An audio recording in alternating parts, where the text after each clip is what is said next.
Okay, part 5. So after leaving the main valley, going to the side valley to take a look at one of the highest falls we have ever seen, we'll proceed along the main valley here. So we're proceeding along the river, forward, forward, forward. And then instead of, going all the way around, I could exit the mountains actually here, and then again going inside through this valley.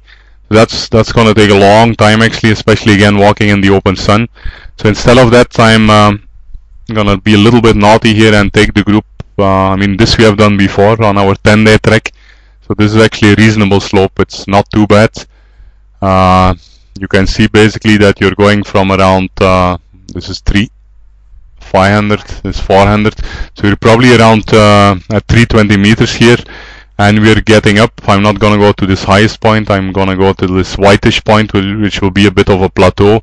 From there, I'm going to walk horizontal, follow the topo line, right, instead of going all the way to the mountain. And then from here, actually, again, I'm going to get into this. This will be a side stream. You can again see on the curving of your topo lines that this is basically a cut through the water. So this is going to get me in this valley. This is again a very cool valley. Here you will have some falls flowing down from the top of the mountains. Here also like a steep drop fall. So if you have time we can go there. Otherwise we'll just be getting into this isolated valley. Here the valley is getting very wide, half a kilometer wide as you can see, left and right before the mountains start. This is like a very nice isolated biosphere where there's like high density of like elephants and all that stuff. So then here you can see we're again kind of crossing the lines up 400 meter, 500 meter. So here we can see as we proceed upstream that it's gonna get steeper and steeper and steeper. So here probably we have a good campsite, because once we go higher, remember, once you get on top of the hills there won't be any drinkable water anymore.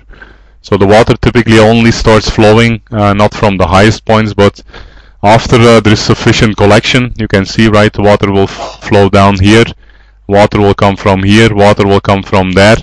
So once this all comes together and once you come to some solid rock here, automatically the water will you'll get a small stream that will start flowing here. So here is probably a good candidate for a campsite. So let me just break here then. So this is valley number 2. A fairly long distance. As you draw these lines and as you click on them, you can also see the distance here. 6 miles. 1 mile is 1.6 kilometer roughly.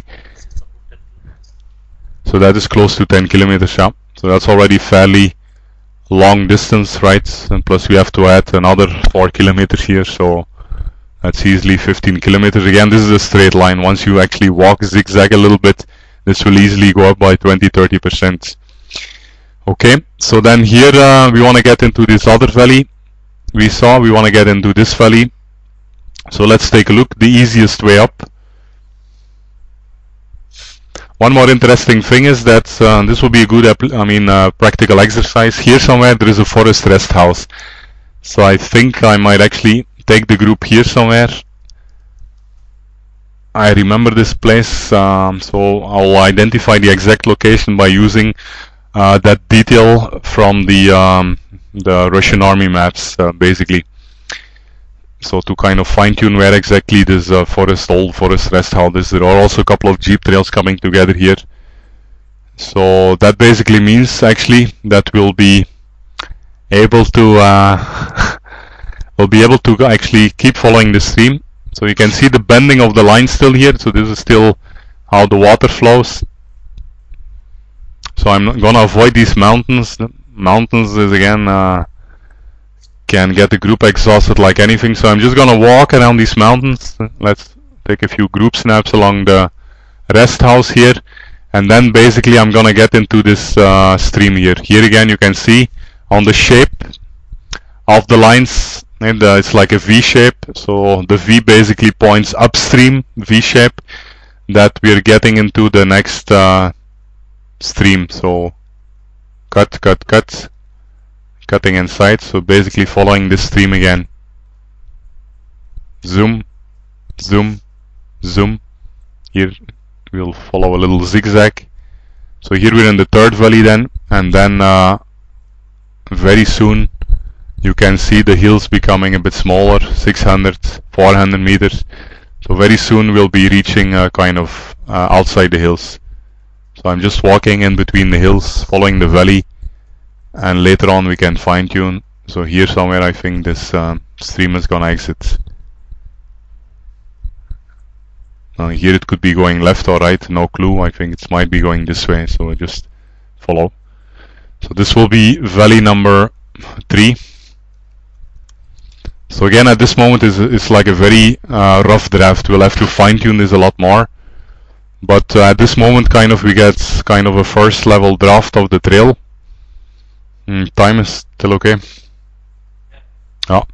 So now let's start tuning a little bit.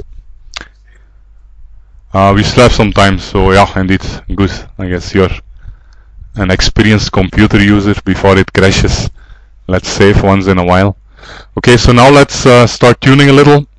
Maybe first in the valleys. Does she want something? Some water or something? If anyone needs to go to the bathroom, it's straight through the door. Okay, so let's go a little to the satellite view and now let's start tuning. So you can see, right, that I have been drawing straight lines, but obviously in reality the stream doesn't go straight, it will be going lefts and rights, and we'll have to tune the trail quite a bit.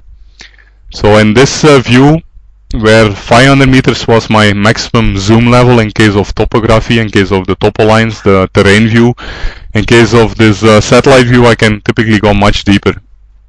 So here now I can start bending my line a little proper. Come. Why is it not highlighting?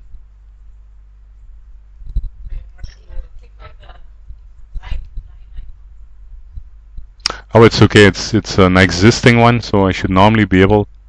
Oh, okay. I think it was stuck in some weird. Voila. So now I can actually put my line a bit proper. So as I navigate, and this is the line that is gonna be there in my GPS. So I'm gonna put this a little correctly. Obviously, once we're in the stream, it's hard to get lost. But still, so here you can see indeed there is a split. So any important points, you can always put a marker. This will be always useful. And that you know there is a split, so that you take care that you don't actually go in the wrong direction. In this case, anyway, we wanted to take a diversion. So here we got this side valley. You can see it's fully black on the photo here. Why is it fully black? It's very steep, plus the fact that if I go to my terrain view again, it's fully black, plus the fact that the sun would have not been straight shining into the valley. Probably Google took this photo in the morning or in the afternoon, so that's why it's black basically. I think the sun would have been on this side towards a little bit southeast, because the shade was on this side of the hill. Right, it's on this side, which basically means the sun was shining from the bottom here, from the south a little bit. So this would have been taken during the late morning hours, I guess. Okay, so this will basically get me somewhere here, and here somewhere we'll have big falls. We can choose from a lot of symbols here. This is something that I typically use for a waterfall. So again, verifying. This is actually already too far. It's gonna be here basically, where you can see a huge, like a very, very narrow topo line. So this is basically like a very, very steep kind of place. Okay, let's tune a little more. Right, so we basically kind of fine-tune the trail so that we know exactly where to go. You can just bend the things a little. You can see that stream zigzag here. The zigzagging is basically because in different parts of the mountains, it's close to 10 minutes, so some parts of the rock will be much harder. So here you might have like very hard rock that the stream hits that rock and basically needs to go right, needs to go there and then come back. So it's the water is basically whirling in between.